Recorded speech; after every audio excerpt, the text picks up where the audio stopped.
Deep in an ancient kingdom, a princess was lost, squandered, until she stumbled upon a clearing that held a strange secret.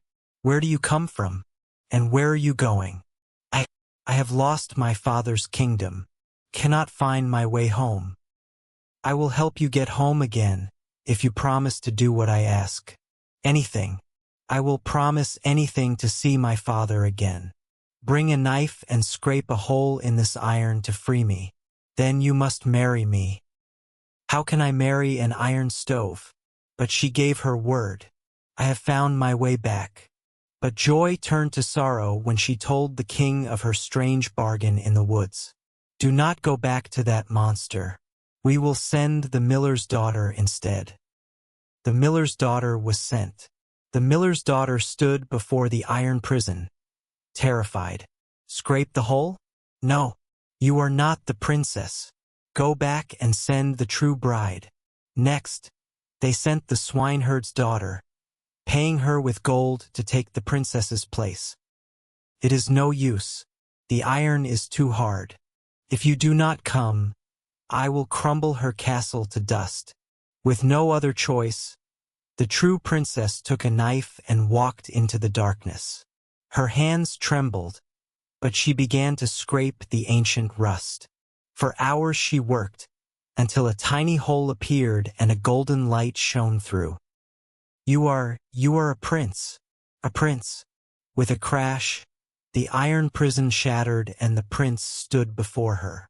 You have saved me. Now come, we shall return to your father to say goodbye. And you are but listen carefully.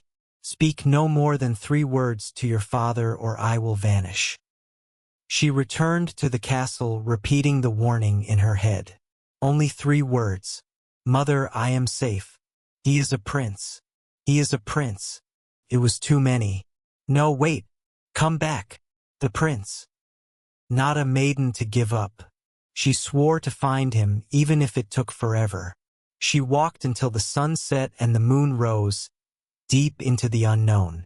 At last, she saw a glimmer of light from a small, strange cottage.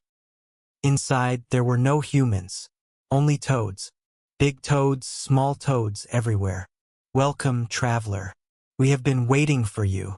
I seek the prince of the iron stove. Do you know where he has gone? From the glass mountain. Bring her the great box. They gave her 3 needles, a plow wheel, and 3 nuts. Gifts for the impossible journey.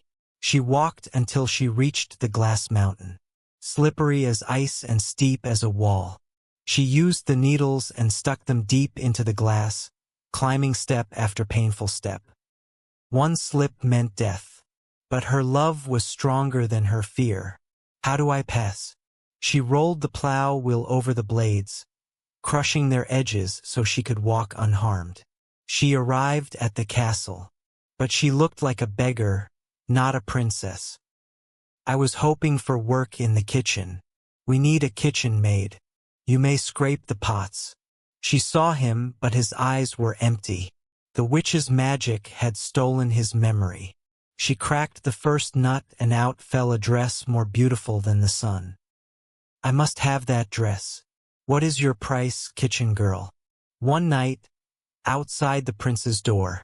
That is my price. The witch agreed, but she had a wicked plan. She gave the prince a sleeping draught and he fell into a slumber as deep as death. I saved you from the iron stove. I crossed the glass. He slept on, hearing nothing. At dawn, she was sent away. She cracked the second nut. A dress of silver moons appeared. One more night, but do not think he will wake. I sought you through the wind and the wild. Wake up, please. Did you hear that? Someone is crying for the prince. The dawn came, and the prince had not stirred. My lord, an iron stove. The princess, the false bride, took the gold. He poured the potion away and lay down, pretending to sleep. Last night. Have you forgotten me completely? It is her. It is my true bride. You came for me. You crossed the mountains for me. As they touched, the witch's spell shattered like glass. the magic was supposed to hold. The false bride was banished, fleeing back into the shadows from whence she came. Let us leave this place and return to your father. They flew over the glass mountains and the sharp swords, back to the kingdom of men. And the toad? He too was a cursed prince, now free because of her journey. My daughter and her prince, you have returned. They were married in the golden dress, and the celebration lasted for days. They ruled both kingdoms with wisdom, and the iron stove was never seen again. The end. So before the forest took her, he had been proud, refusing the witch's daughter. Pride became his prison, started with a simple path, lost in the, until the shadows grew long, and the path disappeared. She learned to be brave while holding on to loneliness. An iron monster in a world made of wood. It felt cold, but a warm soul resided within. She had the option to remain safe. She could have gone back on her word. The king tried everything to keep her safe, but a promise that's made is a bond that's forged in iron. She found companions in very unexpected spots. Every single step involved a sacrifice. From being a princess to a maid, her nobility never faded.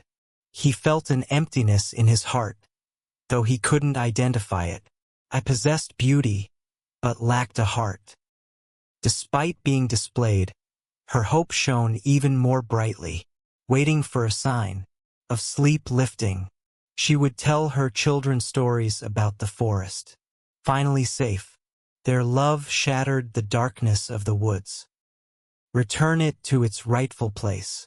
The difficulties were cleared away.